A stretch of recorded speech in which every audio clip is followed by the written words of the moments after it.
Iran Oman আলোচনায় ইতিবাচক অগ্রগতি। বিশ্ব অর্থনীতির হৃৎপিণ্ড খ্যাত হরমুজ প্রণালী ঘিরে মধ্যপ্রাচ্যে কি তবে বরফ গলতে শুরু করেছে?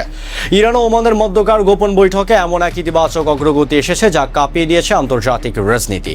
একদিকে তেহরানের সামরিক রদবদল, অন্যদিকে ট্রাম্পের পাল্টা ক্ষতিপূরণের হুঙ্কার। সব মিলিয়ে পর্দার আড়ালে আসলে কি চলছে জানতে হলে ভিডিওটি শেষ পর্যন্ত দেখুন। কৌশলগতভাবে বিশ্বের অন্যতম গুরুত্বপূর্ণ বাণিজ্যিক রুট হরমুজ প্রণালী দিয়ে খুব শীঘ্রই তেল ও গ্যাসবাহী জাহাজ চলাচল পুনরায় চালু হতে পারে।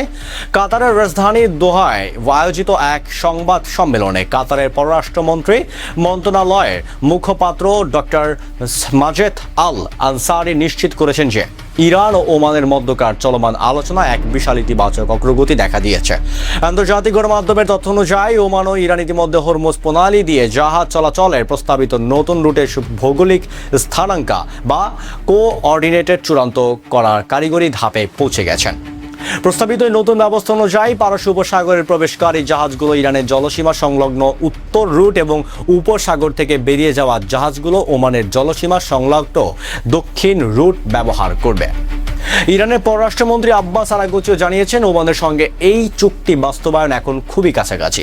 তবে সংঘাতের কারণে বন্ধ থাকা এই রুট সম্পূর্ণ উন্মুক্ত করার পথে এখনও বড় বাধা হয়ে দাঁড়িয়েছে মার্কিন নিষেধাজ্ঞা এবং যুদ্ধ পরবর্তী ক্ষতিপূরণের পাল্টাপাল্টি দাবি। এদিকে হরমুজ প্রণালীর বাণিজ্যিক জাহাজে চলাচল নির্বিঘ্ন হলে ইরানের বন্দরগুলোর ওপর থেকে অবরোধ তুলে নেওয়ার পরিকল্পনা করছে যুক্তরাষ্ট্র।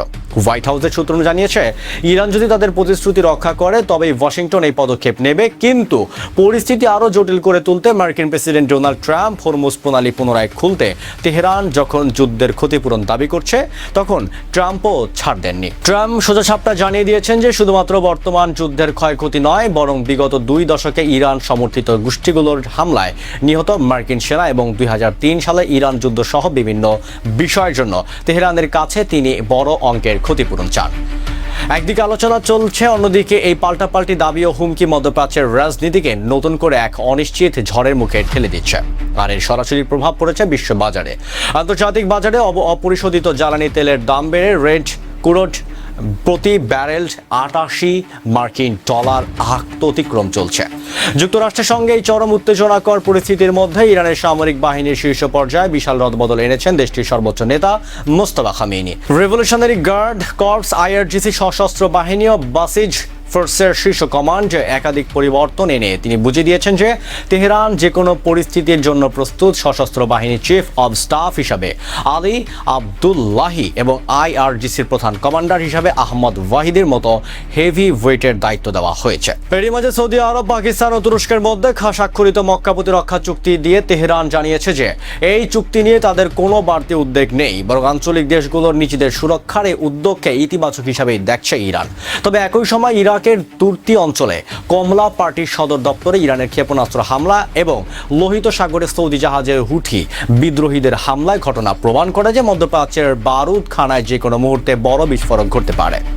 ইরান ও ওমানের এই সমঝোতা কি তবে মধ্যপ্রাচ্যের চলমান যুদ্ধের অবসান ঘটিয়ে দীর্ঘমেয়াদী শান্তি ফিরিয়ে আনতে পারবে, নাকি ট্রাম্পের ক্ষতিপূরণের দাবি সবকিছু ধনুদল করে দেবে? বন্ধুরা, মধ্যপ্রাচ্যের এই জটিল ভূ রাজনৈতিক পরিস্থিতি নিয়ে আপনার মতামত কি?